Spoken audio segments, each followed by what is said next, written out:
ጸሎት መልስ ያገኛል። ጸሎት የነፍስ እስትንፋስ ነው። ጸሎት የመንፈስ ኃይል ምስጢር ነው። የነፍስን ጤና ለመጠበቅ ማንኛውም ሌላ የጸጋ መንገዶች ሊተኩት አይችሉም። ጸሎት ልብን ከሕይወት ምንጭ ጋር በማገናኘት የመንፈሳዊ ልምምድን ጅማትና ጡንቻ ያጠነክራል። የጸሎት ልምድን ችላ ካልክ ከእግዚአብሔር ያለህን ጽናት ታጣለህ። መንፈሳዊ ኃይሎች ብርታታቸውን ያጣሉ። የሃይማኖት ልምምድህ ጤናና ብርታት ያጣል። በተሳካ ሁኔታ መጸለይ መቻላችንና የማይገባቸው ተሳሳች የሆኑ ኃጢአቶች ጥያቄያቸውን ለእግዚአብሔር የማቅረብ ኃይል ያላቸው መሆኑ አስደናቂ ነው። ሰው ከዘላለም አምላክ ጋር ለመገናኘት ከሚያስችል ከዚህ ኃይል የበለጠ ሌላ ምን ኃይል ያሻል? ደካማና ኃጢአተኛ የሆነ ሰው ከፈጣሪው ጋር የመነጋገር ዕድል አለው።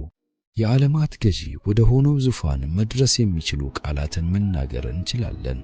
በመንገድ ላይ እየሄድን ሳለ ከኢየሱስ ጋር መነጋገር እንችላለን። እርሱም እኔ የቀኝ እጃችሁ ነኝ ይለናል። በልባችን ከእግዚአብሔር ጋር መገናኘት እንችላለን። ከክርስቶስ ጋር በጓደኝነት አብረን መጓዝ እንችላለን። በየዕለቱ ሥራችን ላይ ተሰማርተን እያለን የማንም ጆሮ ሳይሰማ የልባችንን መሻት ለእርሱ መተንፈስ እንችላለን። ሰው ሳይሰማን የምንተነፍሰው ቃል አይሞትም፣ አይጠፋምም። የነፍስን መሻት አስምጦ የሚያስቀር ምንም ነገር የለም። ከመንገድ ሁካታና ከማሽኖች ጩኸት ከፍ ብሎ ይወጣል። የምንናገረው ለእግዚአብሔር ስለሆነ ጸሎታችን ይሰማል። ጠይቁ ይሰጣችሁማል። ለትሕትና፣ ለጥበብ፣ ለድፍረት፣ ለእምነት መጨመር ጠይቁ። ለእያንዳንዱ ልባዊ ለሆነ ጸሎት መልስ ይመጣል። እንደምትፈልጉት ወይም በፈለጋችሁት ሰዓት ላይመጣ ይችላል።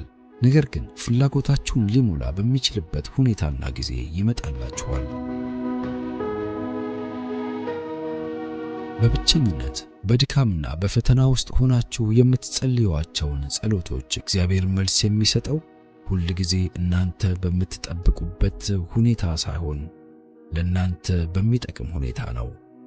በጉባኤም ሆነ በግል የአምልኮ ጊዜ ልመናችንን ለጌታ ስናቀርብ በጉልበታችን ተንበርክከን የመጸለይ ዕድል አለን። ምሳሌያችን የሆነው ኢየሱስ ተንበርክኮ ጸለየ፣ ደቀ መዛሙርቱም ተንበርክከው ጸለዩ ተብሎ ተጽፏል። ጳውሎስም ጉልበቶቼን ለጌታችን ለኢየሱስ ክርስቶስ አባት አንበረክካለሁ ብሏል። ዕዝራም የእስራኤልን ኃጢአት በእግዚአብሔር ፊት ሲናዘዝ በጉልበቱ ተንበርክኳል። ዳንኤልም በቀን 3 ጊዜ በጉልበቱ በመንበርከክ ጸለየ፣ በአምላኩም ፊት ሞገስ አገኘ። ለእግዚአብሔር የሚሰጥ እውነተኛ አክብሮት የእርሱን መገኘትና ዘላለማዊ ታላቅነቱን ከመገንዘብ የመነጨ ነው። የዚህ የማይታይ አምላክ መኖር ሲሰማን እያንዳንዱ ልብ በጥልቅ መነካት አለበት። እግዚአብሔር በዚያ ስላለ የጸሎት ሰዓትና ቦታ የተቀደሱ ናቸው። አክብሮት በአመለካከትና በባህሪ የሚገለጽ እንደመሆኑ ይህንን የሚፈጥር ስሜት እየጨመረ ይሄዳል። ባለመዝሙሩ ዳዊት ስምህ ክቡርና ቅዱስ ነው ይላል። መላእክት ይህንን ስም ሲያነሱ ፊታቸውን ይሸፍናሉ። ታዲያ እኛ የወደቅንና ኃጢአተኞች የሆንን ይህንን ስም በከንፈራችን ስናነሳ እንዴት ባለ አክብሮት ማድረግ ይገባል ይሆን? እግዚአብሔር የሚገኝበት ቦታ እንዴት ባለ አክብሮት መታየት እንዳለበት መጽሐፍ ቅዱስ በሚገልጸው ቃላት ላይ በደንብ ማሰብ ለወጣቶችና ለአዛውንት መልካም ነው። ጫማን ከእግርህ አውልቅ፣ የቆምክበት ቦታ የተቀደሰ ነውና በማለት ከሚደነቀው ቁጥቋጦ ውስጥ ሙሴን አዘዘው። ያዕቆብ የመላእክቱን ራእይ ካየ በኋላ ጌታ በዚህ ስፍራ ነው፣ እኔም አላወቅኩም ነበር በማለት ተናግሮ ነበር። በክርስቶስ በማመን እያንዳንዱ የባህሪ ጉድለት ይሟላል። እያንዳንዱ ርኩሰት ይነጻል። እያንዳንዱ ስህተት ይታረማል። እያንዳንዱ ብቃት ይጎለብታል። እናንተ በእርሱ ሙሉአን ናችሁ። ጸሎትና እምነት የተቀራረበ ግንኙነት ያላቸው ስለሆኑ ለየብቻ መጠናት የለባቸውም። በእምነት ጸሎት ውስጥ መለኮታዊ ሳይንስ አለ።